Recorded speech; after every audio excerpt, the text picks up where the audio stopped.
Born July 29, 1924, Elizabeth Short was a 22-year-old American woman who was the victim of a gruesome and much publicized murder. Nicknamed the Black Dahlia, Short was found cut in half and severely mutilated with all her blood drained from her body. The body was discovered by a mother, Mrs. Betty Bersinger, walking with her 3-year-old child on January 15, 1947, in Lamert Park between 39th Street and Coliseum in the heart of Los Angeles. Mrs. Bersinger initially thought what she saw was a discarded mannequin, only to have the shock of realizing it was a corpse before she rushed to a nearby house to phone the police. It's been said that she was hacked in half while possibly still alive, tied up with ropes while her attacker tortured her. She was also sexually assaulted. Short had been completely drained of blood. She was nude and the corners of her mouth had been slashed 3 inches up to her ears with precision, giving her the Glaxo smile. The nude body appeared to have been posed with her hands above her head and her elbows bent at right angles. The cause of death is stated to have been from blood loss from the cuts to her face, combined with shock that resulted from a concussion she received before death. Elizabeth was beyond recognition when she was found. Reporters from the Los Angeles Examiner had contacted her mother, Phoebe Short, telling her that Elizabeth had won a beauty contest as a trick to get personal information about Elizabeth. After getting the information, the reporters would tell her that she had actually been murdered. Short's murder quickly became a sensation, not only because of its location in the showbiz capital, but also because the police worked in tandem with the press to decimate clues in hopes of locating the suspect. There have been a handful of suspects in the case of the Black Dahlia. However, no one has yet to be convicted of the crime, and as time passes, it is increasingly unlikely that anyone will pay for it. The killer of Short is suspected to have contacted the newspapers on numerous occasions when he felt the coverage of the murder was tapering off, and once even mailed an envelope containing personal possessions of Short to prove his involvement in the case. The package was mailed to the Los Angeles Herald-Examiner, containing the victim's social security card, birth certificate, photographs of the victim with various servicemen, business cards, and claim checks for luggage she had left at the bus depot. Also in the package was an address book, with several pages torn out, with the name Mark Hansen on the cover. Mark Hansen was the last individual known to have seen Elizabeth Short alive. Mark Hansen was a Hollywood nightclub and theater owner who knew Short and a boyfriend of Short's roommate, Ann Toth. The address book apparently belonged to Hansen, who claims to have given it to Short because he had no use of it. The package also claimed that a second letter would be sent, but it never was.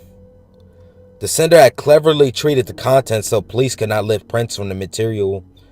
LAPD Detective Harry L. Hansen, who was not related to Mark Hansen, worked on the case for decades.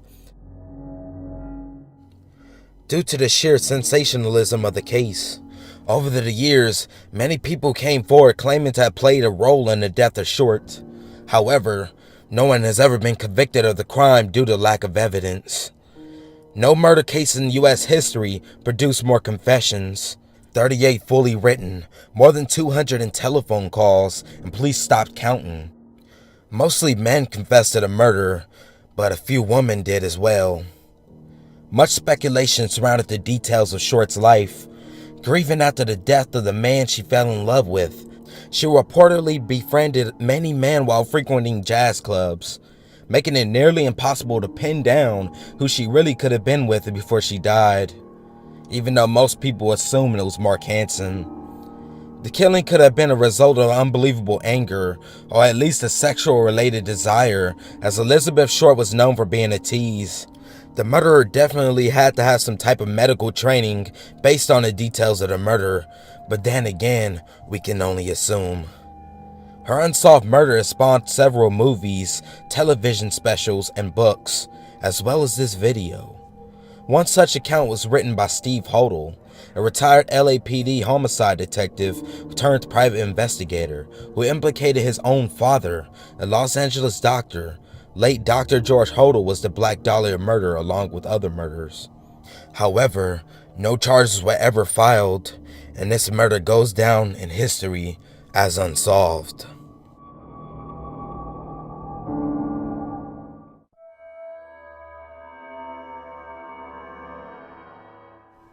The Keddie murders is an unsolved 1981 American quadruple murder that took place in Keddie, a former resort town in the foothills of California's Sierra Nevada, turned into a run-down, low-rent railroad town long in decline. The victims were Glenna Sharp, known as Sue, her son John, age 15, his friend Dana Wingate, age 17, who would be the victims found dead inside their home, Cabin 28. Sue and her family had just moved from a trailer home the year before, only to move into their last resting place. On the morning of April 12th, Sue's 14-year-old daughter, Sheila, discovered the bodies of Sue, John, and Dana in the cabin's living room upon returning from her sleepover next door. All three victims found in the cabin had been bound with electrical wire and medical tape. Examinations of the body determined that each of the victims had been bludgeoned with a claw hammer, and Sue and John had been stabbed repeatedly. John's throat had been cut. Dana Wingate was also manually strangled and bludgeoned with another weapon. One of the knives discovered at the scene had been used so forcefully that the blade had been bent approximately 25 degrees, but it didn't end with the murders. 12-year-old Tina Sharp was missing as well, presumably abducted from the scene, only to have her skull be recovered 3 years later with the help of police dogs. Her skull was found 95 miles away from the crime scene. 3 young children were also found alive in a bedroom adjacent to the crime scene. Greg and Rick Sharp, 10 and 5 years old respectively, apparently slept through it all. Justin, a 12-year-old family friend, was the sole eyewitness. Justin's statements, however, would prove a major source of confusion in the decades to come. Justin's recounting of the event would change first under a hurried hypnosis with the county sheriff, then under a polygraph, and would change once again under professional hypnosis much later in his adult life. Till this day, the Keddie murders officially remain unsolved. It seems a simple if brutal crime, but there are elements to it that are utterly baffling, both in the crime scene itself and among circumstances, people, and events surrounding it. One thing is clear: nothing about this case is simple. Keddie holds many skeletons in its closet. Martin Smart, the stepfather of Justin, would become a prime suspect along with his friend John Bubetti, a man who would prove to have a long and violent criminal history as a bank robber and one of Chicago's candy bandits. He was also closely associated with Jim Rainey, a former mob enforcer linked to the 1957 disappearance of investigative reporter Amelia Zelko. There were no arrests made. Smart was allowed to leave town the same day. Bubetti was also cut loose despite highly suspicious behavior, like insisting on his suffering impotence, lying about being a former cop, and carrying a fake ID. It was discovered that her teacher, now a registered sex offender, had an obsession with the child, and he too became a suspect. He went by the name of Robert Severia. Robert Severia was around at the time, and was even employed by Plumas County at one point. That he'd been a Keddie was highly likely.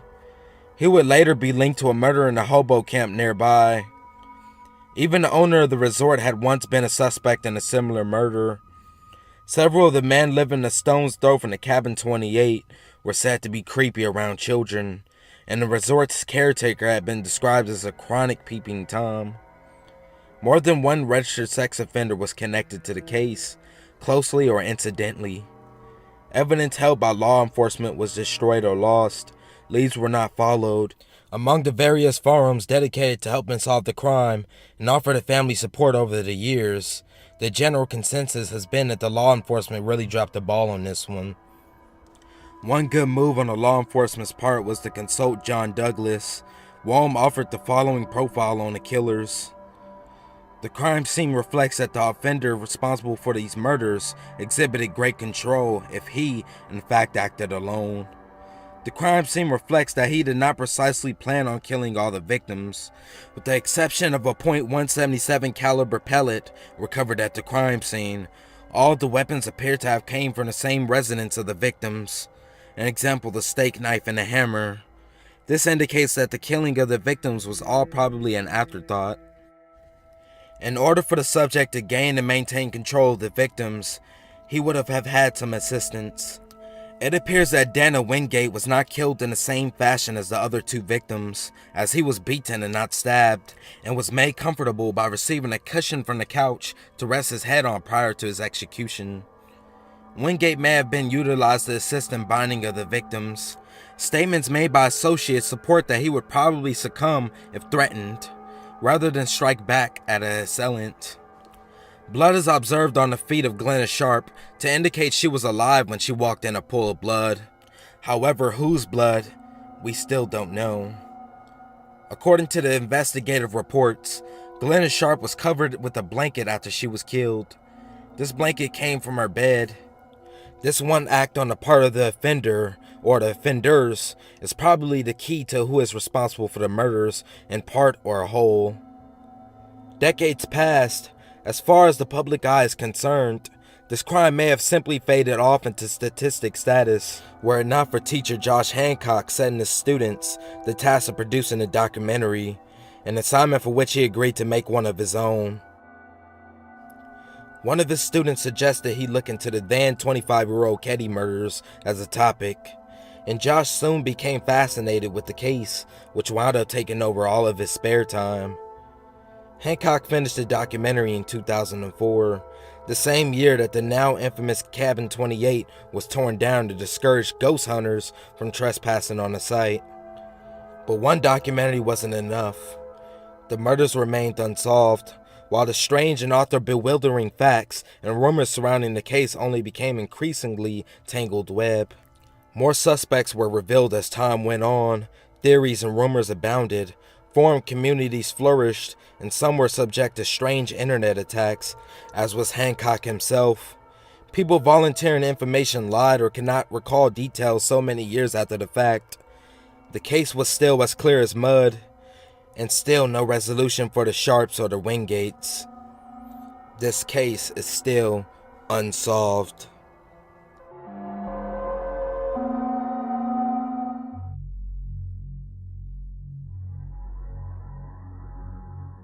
At 1:57 a.m. on January 27, 1974, a corpse was found at the water's edge on San Francisco's Ocean Beach. Gerald Earl Cavanagh, 49, had been stabbed multiple times. His left hand betrayed a defensive wound. His body was, as coroner's register put it, in a supine position and showed signs of slight rigor mortis. Cavanagh wore underwear, shoes, socks, pants, a shirt, and a jacket. In his pocket was $21.12, and on his wrist a Timex. Initially identified as John Doe number 7, very little was known about Cavanagh. He was born in Canada on March 2nd, 1923, and lived in San Francisco. A photo that ran in the San Francisco Sentinel after his death showed that he was balding. He worked in a mattress factory.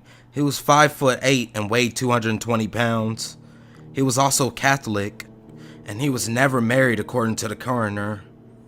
Cavanagh was the first victim in a string of homicides that, to this day, remain unsolved.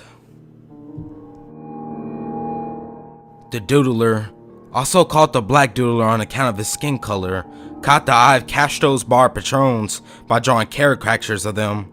Little did they know the Doodler would be drawing their last memorable portrait. Faltered by the man's work, man after man would leave the bar with the killer for a more intimate and secluded spot. Once they were alone, the men were stabbed and their bodies left on waterfronts and in parks. The serial killer remains one of the most prolific murderers of gay men in the community of San Francisco. The Doodler has been credited to 14 murders of young men between 1974 and 1975. 5 of the victims were tenderloin drag queens, mutilated by a slasher who apparently despised transvestites. 6 others were selected for the sadomasochistic world of leather bars. The dies with names like Ramrod, Phoebe's fulsome poison, and dispatched with hacking knife wounds. The last 6 were middle-class businessmen stabbed by an assailant who picked them up in Castro Village bars, wounding his victims with cartoon portraits and pausing for sex before wielding his knife. Numerous press accounts mentioned 3 surviving witnesses. One was a European diplomat assigned to the States who in May 1975 met the suspect in an upper market restaurant where he was having a midnight snack. The suspect then asked if the diplomat had any cocaine. They went back to the diplomat's apartment where the suspect stabbed him 6 times. The diplomat denied he had any sexual relations with the suspect. Another surviving witness was an entertainer of some kind who, according to police, was nationally known. The third, described by the Sentinel as a well-known San Francisco figure, left the city and reportedly wouldn't answer letters or phone calls. The San Francisco Chronicle more or less ignored the Dueler killings until they were over. In January 1976, Maitland Zane, whose obituary praised his writing about those on life's margins, wrote a 2-page story about the spate of homicides with the misleading headline, "The Gay Killers." The city he wrote had become nightmarishly dangerous for gay men, of whom 17 had been murdered in the last year. Chronicle readers responded in various ways. They complained about the wealth of sordid and unnecessary details. They groused that the killings might reflect badly on the leather bars mentioned, and they would worry coverage would only make things worse. Police questioned many people during the course of the investigation, with one in particular standing out as a viable suspect. The unfortunate part of that is many of the young men, even those who were insulted and survived, would not testify in court. They were concerned with outing themselves as gay. Gay activist Harvey Milk was very proudly supportive of the victims who refused to speak with police. He stated emphatically, "I understand their position. I respect the pressure society has put on them." In time, as leads were run down and eliminated, homicide investigators realized they were searching for a single killer in their string of unsolved homicides. In 1976, suspicion focused on a particular suspect, described by police as a mental patient with a history of treatment for sex-related problems. Questioned repeatedly, the suspect spoke freely with the police, but also stopped short of a confession. Meanwhile, the surviving victims stubbornly refused to make a positive ID, afraid of ruining their lives by coming out with the admission of their homosexuality. The Sentinel reported that the department knew, thanks to an anonymous tip, the license plate number of the suspect's car, and had even spoken to a psychiatrist who treated the Doodler.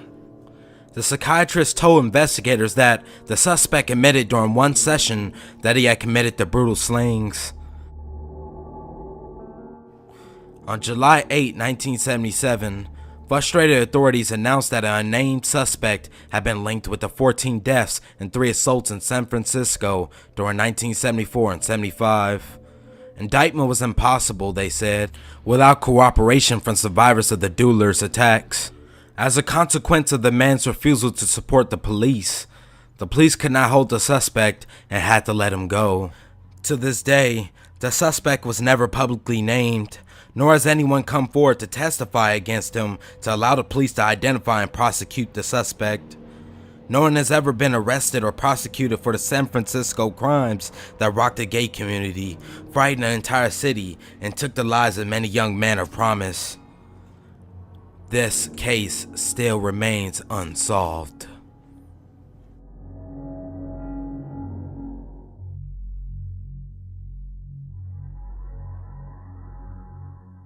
Also known as America's Unknown Child, the boy in a box murder has gone unsolved since the discovery of his body on February 25, 1957. On that fateful day, an anxious college student, Frederick Benosis, reported finding a nude body of what appeared to be a young boy, 4 to 6 years old, wrapped in a flannel blanket inside a discarded baby's bassinet cardboard box distributed by JCPenney. The boy is found lying face up just a few feet away from the edge of Susquehanna Road in northeast Philadelphia. The body was dry and clean. The boy's arms were carefully folded across his stomach. The finger and toenails had been recently trimmed short and neat. His hair had been cut recently, very close to the head in a crude, hurried way, perhaps in a deliberate attempt to conceal the child's identity. Small clumps of cut hair clung into his entire body, suggesting that someone had groomed him while he was unclothed, probably either shortly before or immediately after death. There were many bruises all over the child's body, particularly on the head and face. All of the bruises appeared to have been inflicted at the same time. Local media was fixated on this case. Pictures of the young boy were plastered everywhere, including flyers and gas bills for the Philadelphia customers. Photos of the unknown boy dressed in typical children clothing, an attempt by detectives to make him more recognizable. The boy's identity has never been determined, and the case has yet to be solved. Initial thoughts were promising, as police were sure that someone would report a missing child, or that photograph distributed throughout the area would lead to identity of the child and the murderer, but this never occurred. Nobody reported a missing child that fits his description, and thousands of leads produced came to an end. Investigators focused on a baby bassinet box that the boy was found in. It was one of 12 sold by a JCPenney store in Upper Darby. All but one were traced back to their owners. Even the boy's fingerprints and footprints came up negative when they were compared to a national database and local hospital records. Here are some more facts about this boy. His hands and feet were wrinkled, indicating that they were submerged in water for an extended time just before or after he died. The child may have had a chronic eye ailment. He had not eaten 2 to 3 hours before death. The faded cheap flannel blanket that he was wrapped in was made in either North Carolina or Quebec, Canada. It was also mass-produced and shipped to multiple locations. His esophagus contained a dark brown residue, possibly indicating he vomited shortly before death. He was severely malnourished. Cause of death was multiple blows to the head. Despite recent DNA investigations into the crime, it remains unsolved. The possibility of this 53-year-old crime being solved is quickly vanishing. The case remains open in name only. The police officers and investigators who tried to keep this case moving forward are passing away, and are too old to continue pursuing the occasional lead that comes their way. Chances are the individual or individuals who killed this young boy have since died and will never face justice for their crime. Experts agree that if this case occurred 10 or 20 years ago, the crime most likely would have been solved. In 1957, police departments did not communicate or share information outside their local areas. Media coverage was also limited to the Pennsylvania-Delaware area. In today's age, this case would have been national news, and the information pertaining to this case would have been available to all city and federal law enforcement agencies. Perhaps the lead everyone has been waiting for will present itself. As of today, this case still remains unsolved.